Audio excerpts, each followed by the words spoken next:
Hello Guntur. మన గుంటూరులో Madurai famous జిగుటాండ్రో open అయిందండి. అది ఎక్కడో కాదండి, Brindavan gardens opposite Ayushman hospital అండి.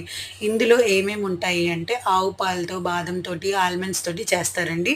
అండ్ మోర్ ఓవర్ మన బాడీలో వేడిని తగ్గించే సుగంధి, కటోరా, సబ్జా గింజలు వాడారు. చాలా మంచిది, బాడీలో వేడిని తగ్గిస్తుంది. అండ్ అన్ని ఏజెస్ వాళ్ళు తాగొచ్చు. ఇందులో సల్ఫర్‌లెస్ షుగర్ కూడా యాడ్ చేశారు. చాలా టేస్టీగా డిఫరెంట్‌గా ఉంది. మీరు కూడా ట్రై చేయండి. మీరు గుంటూరు వెళ్ళినప్పుడు ట్రై చేస్తే